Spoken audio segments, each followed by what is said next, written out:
ketika balik ke kamar, Ali tuh ngelihat di pohon besar itu dia ngelihat ada orang yang bergelantungan. Tapi orang ini ukuran tubuhnya nggak seperti manusia biasa. Ukuran tubuhnya tinggi dan besar. Semakin lama Ali ini dengar ini bukan suara cicak, karena suaranya jelas ada di atasnya Ali. Nah, Ali pun langsung nyoba noleh ke atas. Ternyata ada sosok, wajahnya itu bulat besar, rambutnya itu berantakan. Jadi sosok ini sambil geleng-geleng dan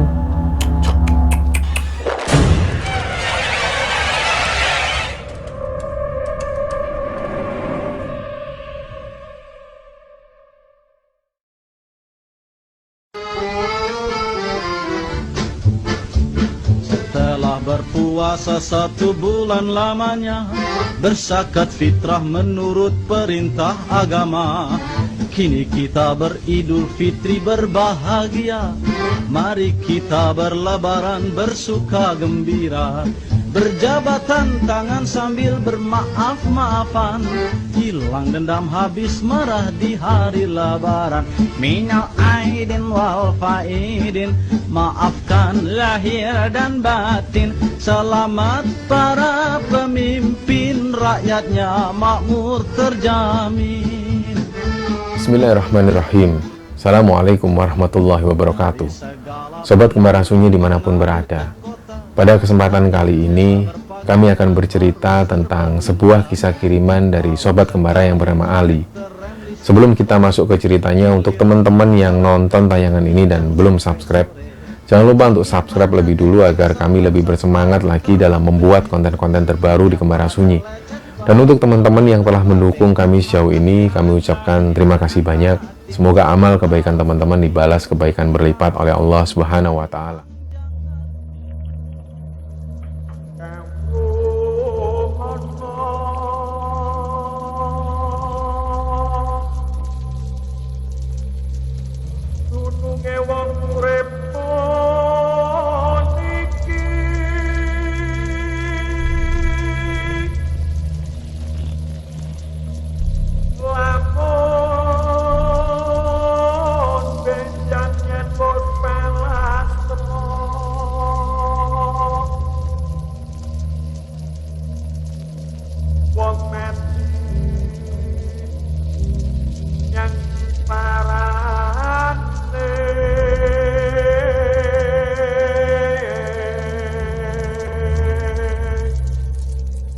Ya, di kesempatan yang berharga ini, yang berbahagia ini, kami segenap tim Kembara Sunyi mengucapkan selamat Hari Raya Idul Fitri kepada teman-teman semua. Semoga apa yang sudah kita lakukan kemarin, amal ibadah kita diterima oleh Allah Subhanahu wa Ta'ala. Dan kami juga mengucapkan mohon maaf lahir dan batin, mohon maaf kalau ada salah-salah kata selama saya bercerita di sini, dan mungkin dari balasan-balasan komentar dari tim yang mungkin ada kata-kata yang tidak mengenakan atau tidak menyenangkan. Kami dari hati yang paling dalam mengucapkan mohon maaf sebesar-besarnya, dan semoga Allah mengampuni segala kesalahan-kesalahan kami dan dosa-dosa kami. Ya, untuk cerita kali ini dikirim oleh Sobat Kembara yang namanya Ali. Jadi Ali ini asalnya dari salah satu kota di Jawa Timur. Dia cerita bahwa dulu di sekitaran tahun 90-an, tepatnya di tahun 95 itu, dia pernah mondok di salah satu pondok pesantren yang ada di Jawa Timur. Nah, sebelum-sebelumnya, pada waktu SD, Ali itu nggak pernah kepikiran sama sekali untuk mondok di pondok pesantren. Tapi karena dari dulu, dari SD, ayahnya itu selalu pengen Ali ini mondok. Jadi setiap kali ada kesempatan, ayahnya selalu manggil Ali. Dan selalu diberi semacam penjelasan bahwa nanti di pondok itu akan seperti ini, seperti ini. Nah, di sisi lain, Ali ini juga sering dapat cerita dari teman-teman sekampungnya yang pernah merasakan di pondok pesantren. Jadi, si Ali ini dapat cerita negatif di pondok, bahwa pondok itu selalu kesannya horor, banyak sekali kejadian-kejadian mistis. Dan di antara mereka itu sering ditampakin sesuatu yang menyeramkan. Nah, di samping itu juga Ali ini juga sering dapat cerita bahwa di pondok barang-barang mereka ini sering hilang. Nah sebenarnya bukan hilang, tapi mungkin ada teman-temannya yang nggak sengaja pakai atau seperti apa. Jadi dari situ Ali ini agak keberatan untuk mondok. Tapi karena setiap kali ayahnya selalu menekankan, Li, ayah nggak minta banyak-banyak. Nanti kalau sesudah lulus SD, ayah pengen kamu ini mondok. Nah pada waktu itu Ali ini masih tetap keberatan. Dia tetap nggak mau mondok dan pengen sekolah di sekolah biasa. Tapi karena setiap kali ayahnya selalu ngomong serius, dan hal yang diomongkan oleh ayahnya itu selalu membuat Ali ini nggak tega untuk menolak keinginan dari ayahnya. Jadi ayahnya sempat bilang, Li, nanti kalau ayah sudah meninggal, ayah nggak mau kalau Ali ini nggak sempat merasakan mondok. Minimal harus ada salah satu anak ayah yang mondok di pondok pesantren. Dan andalan ayah cuma kamu. Nah Ali ini anak pertama dari 3 bersaudara. 2 adik-adiknya laki-laki semua. Jadi ketika ayahnya ngomong seperti itu, Ali akhirnya jadi berpikir keras. Jadi ketika kelas 5 SD, Ali sudah siap-siap bahwa ketika nanti lulus SD dia harus mondok. Nah ternyata setelah lulus SD, Ali pun yang menawarkan diri ke ayahnya. Ya, Ali siap mondok. Dari situ kelihatan sekali ayahnya seneng. Berangkatlah keluarga Ali ini ngantarkan Ali menuju ke satu pondok pesantren. Nah, pondok pesantren ini terbilang jauh dari pemukiman dan lebih dekat dengan kebun-kebun warga. Ketika pertama kali datang di pondok itu, Ali sudah merasakan gak nyaman dan dia sempat bilang ke ayahnya. Tapi karena ayahnya ini terus memberi motivasi ke Ali, akhirnya Ali pun agak luluh. Nah singkat cerita, bulan pertama dilalui Ali. Dia mulai bisa melalui sehari-hari di pondok itu dan mulai kenal dengan teman-teman yang lain. Dari situ Ali ini kenal dengan banyak teman, ternyata banyak sekali teman-teman yang ada di pondok itu yang asalnya nggak hanya di Jawa Timur, bahkan dari Kalimantan, dari Sumatera, dan juga dari Lombok. Jadi Ali merasa bahwa ternyata nggak aku aja yang dari jauh. Masih banyak teman-temanku ini yang rumahnya jauh-jauh. Dari situ Ali mulai akrab dengan teman-temannya. Dan di bulan ketiga barulah Ali ini mengalami satu kejadian yang waktu itu benar-benar nggak bisa dilupakan. Nah, jadi ketika itu ada satu pengajian di masjid. Dan Ali ini tiba-tiba pengen buang air kecil. Nah karena Ali nggak nyaman untuk menggunakan toilet di masjid, dia lebih nyaman menggunakan toilet yang ada di sebelah asrama. Nah ketika Ali ini sudah merasakan benar-benar kebelet, dia pun lari menuju toilet asrama itu.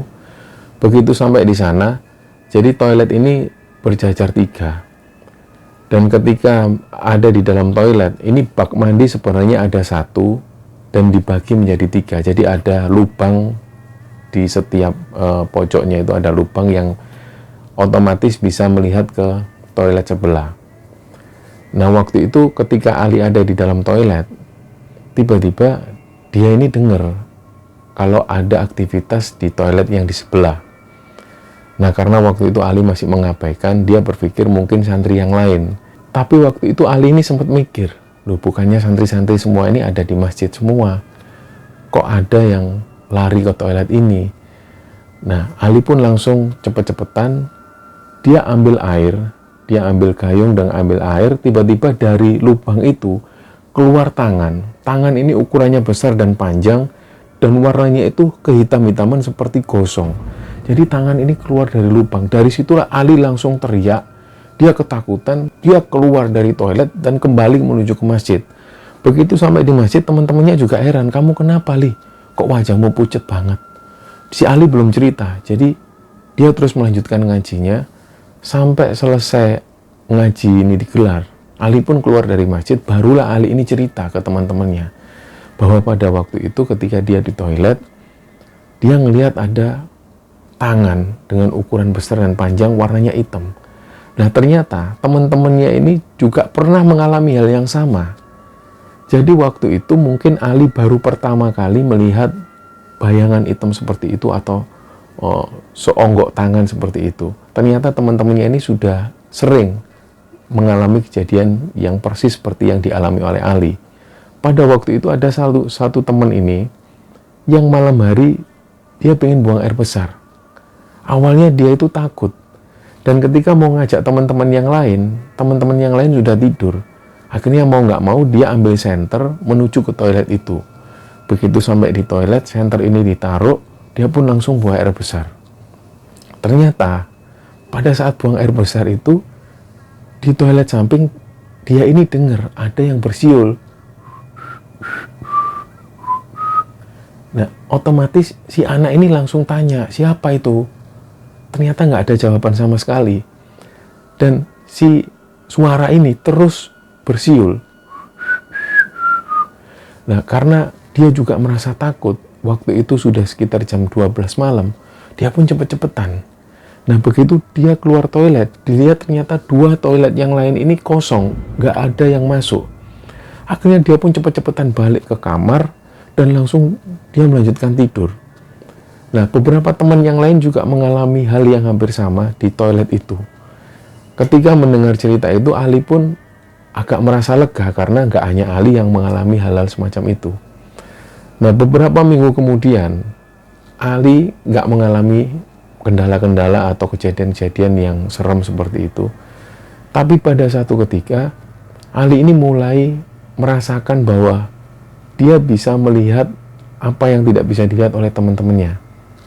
Jadi waktu itu ketika mereka pulang dari ngaji, ketika balik ke kamar, Ali itu ngelihat di pohon besar, itu dia ngelihat ada orang yang bergelantungan. Tapi orang ini ukuran tubuhnya nggak seperti manusia biasa. Ukuran tubuhnya tinggi dan besar.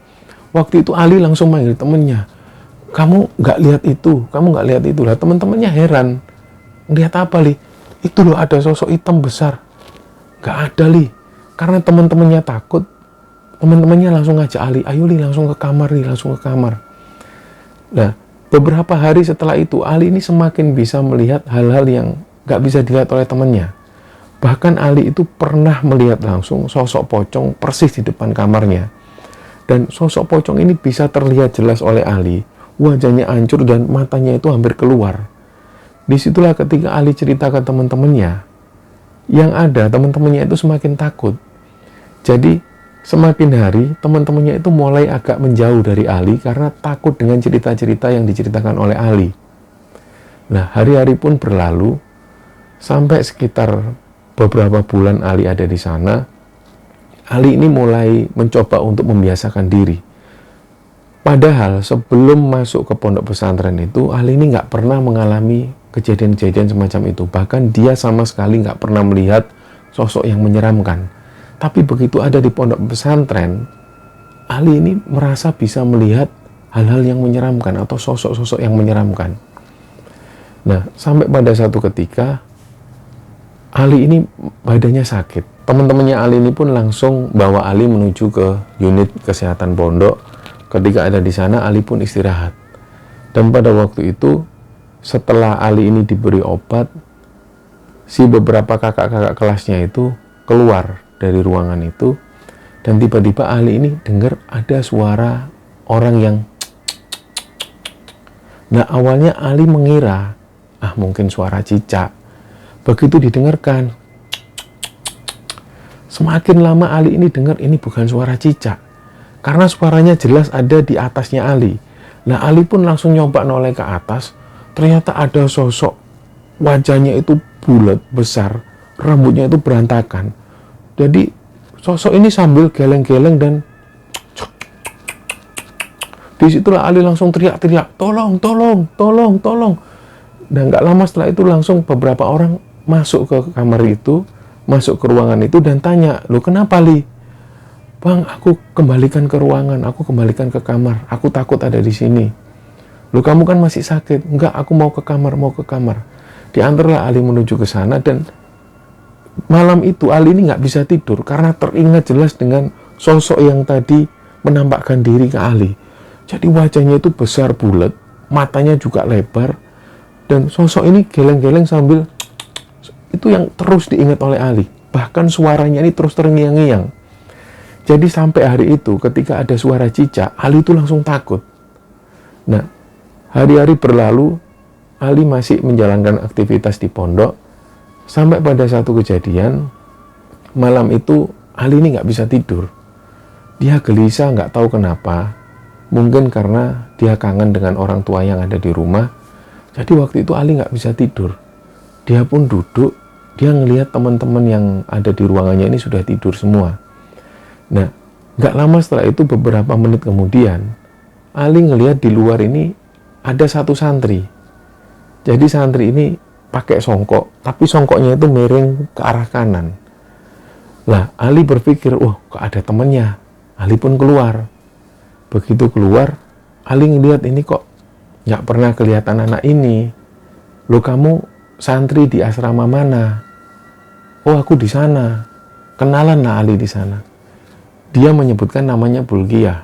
Dari situ Ali ini mulai ngobrol dengan si Bulkiah ini. Diajaklah Bulkiah masuk ke dalam ruangannya Ali. Di situ mereka ngobrol.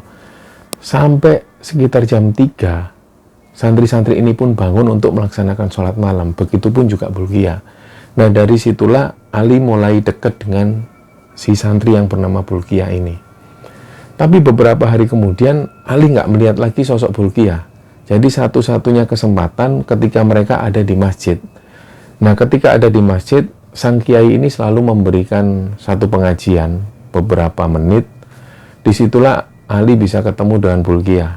Dan ketika Ali ngelihat ada Bulkiah di sana, Ali langsung dekat ke arah Bulkiah. Setelah itu mereka pun keluar dari masjid dan Ali lebih sering ngobrol-ngobrol dengan Bulkiah. Nah, pada waktu itu ada musim sambangan, atau kalau di pondok ini musim kunjungan. Jadi orang tua santri menuju ke pondok untuk mengunjungi anak-anaknya. Waktu itu ketika Ali dikunjungi oleh kedua orang tuanya, Ali ini dibawakan makanan kesukaannya oleh kedua orang tuanya, dan waktu itu Ali ingat sama Bulkiah. Nah, dicarilah Bulkiah, kok Bulkiah nggak ada, apa mungkin nggak dijemput. Waktu itu Ali masih belum tahu Bulkiah ini asalnya dari mana, karena teman-teman yang lain asalnya dari jauh-jauh, dari luar pulau dan lain sebagainya. Waktu itu Ali belum sempat tanya Bulkiah ini asalnya dari mana dan kenapa pada waktu musim kunjungan si Ali ini nggak melihat sosok Bulkiah dan juga orang tuanya.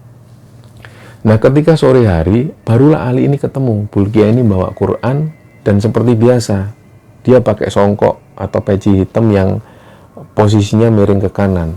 Dipanggil lah, Bulkiah, kenapa Ali? Ini aku bawa makanan kiriman dari orang tuaku. Kita makan bareng yuk. Ayo, makanlah mereka. Di situ Ali ini tanya ke Bulkiah, kok tadi aku nggak ngeliat kamu?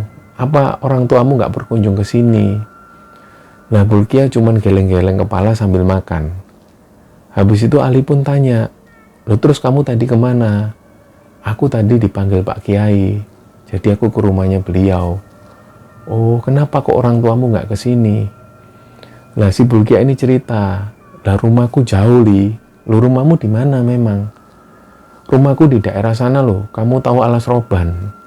Alas Roban itu mana? Ali ini nggak tahu. Jadi itulah pertama kalinya Ali ini mendengar daerah Alas Roban. Jadi Bulkiah menyebutkan kalau rumahnya di daerah Alas Roban. Karena Ali bilang bahwa dia nggak tahu, Bulkiah pun menjelaskan, sanalah pokoknya, di daerah Jawa Tengah sana, jauh Li. Nah, berminggu-minggu kemudian, si Ali ini nggak melihat lagi sosok Bulkiah. Nah, ketika sampai di masjid, ada ceramah dari Pak Kiai. Di situ Ali ngelihat Bulkiah duduk di paling depan. Nah, karena Ali nggak bisa menjangkau, Ali tetap duduk di belakang sambil melihat sosok Bulkiah itu. Ketika keluar dari masjid, ternyata Ali nggak ketemu dengan Bulkiah itu. Nah, sekitar jam 7:30 malam, ada orang suruhan dari pondok. Beliau datang dan manggil Ali. Mas Ali, dipanggil Pak Kiai, disuruh ke dalam, disuruh ke rumahnya. Oh iya mas. Berangkatlah Ali menuju ke rumah Pak Kiai. Dalam perjalanan itu Ali mikir, ini kok tumben-tumben Pak Kiai manggil aku? Ada perlu apa? Yang ada di pikiran Ali waktu itu, kok Pak Kiai ini bisa tahu namaku? Padahal di antara banyak sekali santri itu, jarang sekali Pak Kiai ini kenal dengan santri-santrinya. Nah, ketika sampai di rumah Pak Kiai, si Ali pun disuruh nunggu. Nggak lama kemudian Pak Kiai ini pun keluar, dan mulailah si Ali cium tangan. Barulah Pak Kiai ini tanya, "Gimana Li, kamu kerasan tinggal di pondok?" "Ya, alhamdulillah Pak Kiai, saya kerasan." "Ngapunten Pak Kiai, ada apa ya kok manggil saya?" Nah, akhirnya Pak Kiai ini tanya, "Li, kamu akrab sama si Bulkiah itu?" Loh, Pak Kiai juga kenal sama Bulkiah. Terus Pak Kiai ini melanjutkan obrolannya. "Oh ya, syukurlah kalau kamu kenal, karena nggak banyak santri-santri gini yang kenal dengan sosok Bulkiah itu." "Oh iya Pak Kiai, saya juga baru kenal beberapa bulan yang lalu." "Ya baguslah, sebentar ya. Biar yang cerita ini si Badrul aja." Jadi Badrul ini adalah supir pribadinya Pak Kiai. Dipanggillah si Badrul. Badrul pun langsung hadir di sana, dan Pak Kiai bilang ke Badrul, "Drul, tolong si Ali ini kamu ceritain si Bulkiah itu." "Hah, Bulkiah Pak Kiai?" "Iya, tolong kamu ceritain ke si Ali ini, siapa Bulkiah itu." Nah, disinilah Badrul itu cerita. Ternyata dari situlah Ali ini tahu bahwa siapa Bulkiah itu. Jadi pada satu kali di pertengahan bulan Mei, Pak Kiai ini dapat undangan pengajian ke Jakarta. Karena saudara dari Pak Kiai ini punya hajatan mau menikahkan anaknya yang terbilang masih ponakannya Pak Kiai. Jadi Pak Kiai pun langsung mengiyakan undangan itu. Nah, awalnya dari keluarga Jakarta itu sudah menawarkan kepada Kiai untuk naik pesawat menuju ke Jakarta. Tapi Pak Kiai nggak mau. Pak Kiai lebih memilih untuk naik mobil lewat jalur darat dan melewati Pantura. Nah, waktu itu Pak Kiai ini ngajak supir pribadinya si Badrul dan juga 2 santrinya. Nah, awal perjalanan mereka ini lancar. Perjalanan mereka lancar sampai di Jakarta. Pak Kiai pun mengikuti kegiatan-kegiatan itu. Dan saat itu mereka langsung pulang. Nah, dalam perjalanan ketika memasuki daerah Alas Roban, waktu itu sekitar jam 9 malam. Dan pada saat masuk di Alas Roban, si Badrul ini, si sopir itu sempat bilang ke Pak Kiai, "Pak Kiai ngapunten, kenapa Drul? Saya kebelet kencing Pak Kiai." "Lu kenapa nggak dari tadi aja di SPBU? Di sini masa ada SPBU, masa ada toilet?" "Lah itu masalahnya Pak Kiai, tapi saya sudah kebelet." Nah, sedangkan posisi ini sudah ada di tengah Alas Roban. Akhirnya mau nggak mau ya sudah, Pak Kiai bilang, "Ya sudah Drul, kamu minggirkan mobilnya." Akhirnya mobil ini pun minggir. Si Badrul langsung cepet-cepetan turun. Dia langsung menuju ke hutan-hutan itu. Di balik pohon Badrul kencing di sana.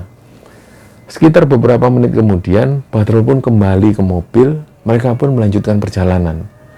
Nah, belum sampai 5 menit perjalanan, si Badrul itu sambil nyetir, dia tuh kayak gelisah. "Kamu kenapa Drul?" "Gak tahu Pak Kiai, rasanya berat banget di bagian anu saya, mohon maaf."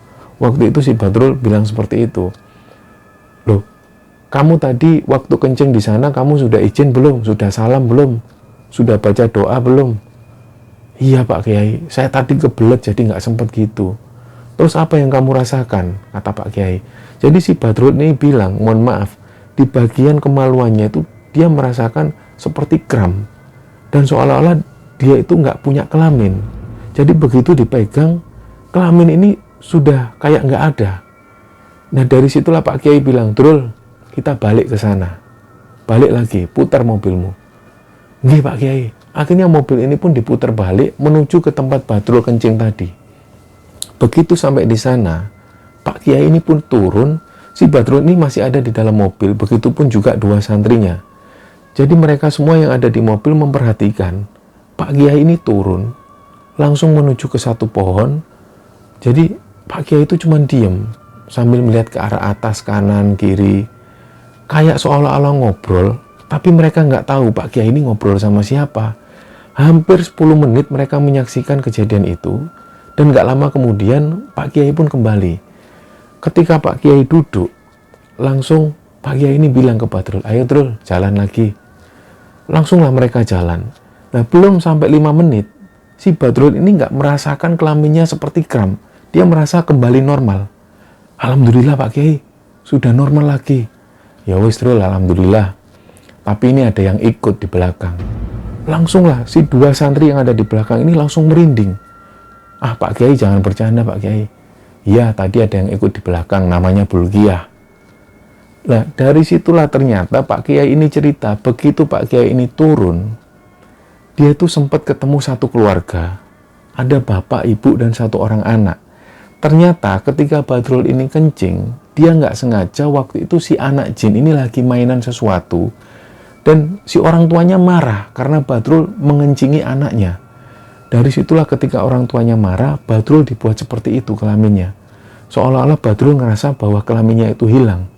Dan ketika bernegosiasi sebentar, Pak Kiai sempat bilang ke kedua orang tua ini, yang merupakan keluarga jin yang penunggu alas roban, Pak Kiai bilang, kami mohon maaf, jadi itu sopir saya nggak tahu, belum ngomong sesuatu, dia tiba-tiba kencing. Udah, kamu ini bangsa jin, aku nggak mau cari masalah sama kamu, yang penting aku sudah minta maaf, tolong kembalikan Badrul seperti semula. Daripada nanti kamu tahu sendiri akibatnya. Jadi itulah yang sempat diobrolkan oleh Pak Kiai. Dan akhirnya kedua orang tua jin ini mau. Nah, ketika Pak Kiai ini mau balik ke mobil, si orang tua dari jin ini tadi bilang, Pak Kiai, saya mau anak saya ikut jenengan aja, biar ngaji ke pondoknya jenengan. Lah waktu itu Pak Kiai tanpa pikir panjang diajaklah anak ini, si anak yang namanya Bulkiah itu.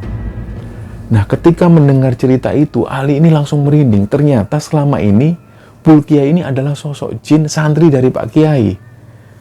Lah ketika mendengar itu Pak Kiai cuma senyum-senyum sambil mainkan jenggotnya.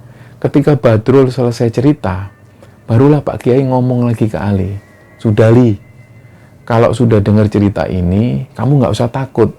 Sudah, Bulkiah itu anggap aja seperti santri-santri yang lainnya. Kalau kamu bisa melihat sosok Bulkiah, yaitu berarti kelebihanmu sendiri. Karena nggak banyak santri-santri di sini yang bisa melihat sosok Bulkiah. Karena memang Bulkiah itu memang jin. Dia ngaji di pondok ini juga. Lah, si Ali itu tiba-tiba wajahnya pucat. Karena kelihatan kalau Ali ini ketakutan, si Pak Kiai ini langsung ngambil air, membacakan sesuatu dan ditiupkan di air itu dan diminumkan di Ali. Ketika Ali disuruh minum, Ali itu tiba-tiba merasa keadaannya seperti normal dan dia nggak merasakan takut lagi. Nah setelah kejadian itu, Ali mengikuti proses kegiatan belajar mengajar di pondok seperti biasa. Dan selama beberapa minggu kemudian, Ali nggak lagi ketemu sosok Bulkiah. Nah sampai satu ketika, di satu malam Ali ini nggak bisa tidur. Dia gelisah lagi, dan tiba-tiba dia itu ngelihat sosok Bulkiah ini datang. Seperti biasa, Bulkiah ini pakai songkok dan songkoknya miring ke arah kanan, tapi waktu itu yang dilihat Ali, mata Bulkiah ini seperti mata kucing. Jadi Ali itu takut, loh, Bulkiah, matamu kok kayak gini? Dan bibir Bulkiah itu memanjang ke atas. Waktu itu Ali ini heran, Bul, kamu jangan nakutin aku. Enggak kok Li, aku nggak nakutin kamu. Enggak, aku nggak mau temenan sama kamu. Enggak kok Li, aku nggak nakutin kamu. Tapi begitu Bulkiah ini terus mendekat ke arah Ali ini semakin takut karena wajah Bulkiah itu menyeramkan. Ada bulu-bulu tipis di wajahnya dan matanya itu terlihat seperti mata kucing yang menyala. Nah, dari situ Ali itu teriak-teriak dan dibangunin oleh teman-teman sekamarnya. Nah ternyata dari situ Ali tahu bahwa Ali ini baru saja ketindihan dan dia ngelihat sosok Bulkiah dengan wajah yang seperti itu. Nah beberapa hari kemudian Ali ini semakin akrab dengan Pak Kiai. Jadi beberapa minggu Ali ini selalu dipanggil oleh Pak Kiai menuju ke rumahnya. Kadang Pak Kiai ngasih sesuatu ke Ali. Pernah Ali itu dikasih kurma oleh Pak Kiai dan kadangkala Ali disuruh makan ke rumah Pak Kiainya. Jadi Ali merasa spesial sekali diperlakukan oleh sosok Kiai itu. Singkat cerita, ketika Ali ini sudah lulus keluar dari pondok, Ali masih menjalin hubungan dengan Pak Kiai. Nah sampai Ali menikah, Ali ini membawa istrinya menuju ke pondok dan bertemu dengan Pak Kiai. Mereka ngobrol-ngobrol seperti biasa. Dan waktu itu ketika adzan zuhur, Pak Kiai langsung menuju ke masjid bersama dengan Ali dan istrinya.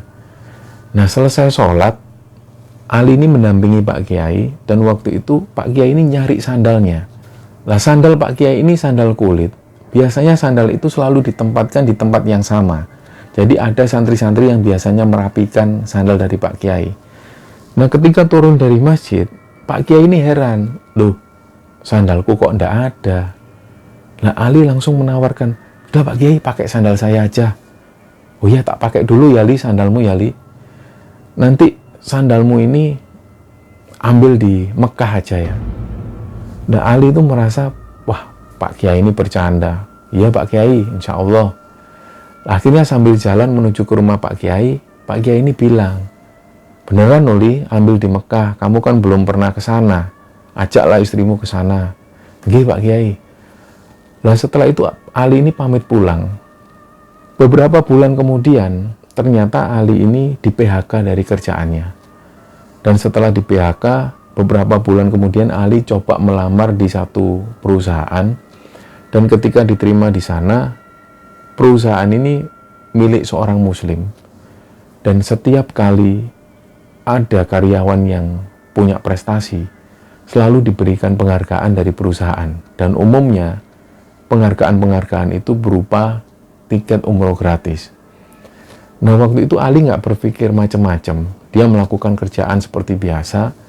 Sampai ketika 6 bulan Ali kerja di sana, Ali ini dipanggil oleh bosnya. Begitu Ali masuk ruangan, ternyata bosnya bilang, selamat ya Ali, ini kamu yang dapat tiket umroh gratis. Nanti kamu berangkat sama istrimu. Dari situ Ali ini langsung sujud syukur karena saking senengnya. Dia benar-benar nggak pernah menyangka bahwa dia akan punya kesempatan menuju ke Mekah untuk menjalankan umroh. Nah, sampai satu kejadian Ali ini lupa. Dia berangkat sama istrinya, dia lupa nggak pamit sama Kiai. Nah, begitu turun di kota Mekah itu, dia masuk di salah satu hotel. Dan waktu itu begitu Ali ini masuk di dalam lift, ketika lift ini kebuka, di situ Ali ngelihat ada sosok Pak Kiai dengan istrinya dan juga beberapa santrinya. Dari situ Ali ini kaget. Duh, Pak Kiai, Assalamualaikum. Langsung lah. Sosok Pak Kiai ini dicium tangannya. Sampai sini kamu, Li. Nggih, Pak Kiai. Alhamdulillah. Jadi, saya ini dapat tiket gratis dari kantor, Pak Kiai. Hadiah umroh. Inilah kesempatan saya ngajak istri saya. Oh ya, ayo ikut ke kamar saya sebentar. Jadi, Pak Kiai ini ngajak ke kamar hotel. Ternyata Pak Kiai ini menginap di hotel yang sama dengan Ali. Begitu diajak masuk oleh Pak Kiai masuk ke kamar hotel, Pak Kiai ini ngambil sesuatu dari dalam tas. Diserahkanlah sandal Ali itu tadi. Li, ini sandalmu. Li, aku sudah tepatin janjiku ya. Aku menyerahkan sandal ini di kota Mekah. Dari situlah Ali itu langsung, dia itu nggak bisa menahan tangis harunya. Karena benar-benar nggak nyangka waktu itu ternyata omongan Pak Kiai waktu di masjid itu bahwa akan mengembalikan sandal di kota Mekah itu terjadi beneran. Dan itulah yang nggak bisa dilogika oleh Ali. Ternyata Allah yang sudah merencanakan ini, dan entah dari karomah dari sang Kiai itu yang membuat Ali bisa sampai di kota Mekah menjalankan umrah bersama istrinya. Nah, kisah inilah yang dikirimkan oleh Ali. Dan kami mengucapkan terima kasih banyak kepada Ali yang telah mengirimkan cerita ini. Semoga kisah ini bisa diambil kesimpulan dan bisa diambil hikmah oleh teman-teman semua. Dan sekali lagi pada kesempatan yang berbahagia ini kami segenap tim Kembar Sunyi mengucapkan selamat merayakan Hari Raya Idul Fitri. Minal aidin wal faidin. Mohon maaf lahir dan batin. Wassalamualaikum warahmatullahi wabarakatuh. Kita berlebaran bersuka gembira, berjabatan tangan sambil bermaaf-maafan, hilang dendam habis marah di hari lebaran. Minal aidin wal faidin, maafkan lahir dan batin. Selamat para pemimpin, rakyatnya makmur terjamin. Dari segala penjuru mengalir ke kota, rakyat desa berpakaian baru serba indah. Setahun sekali naik terem listrik pere, milir mudik jalan kaki.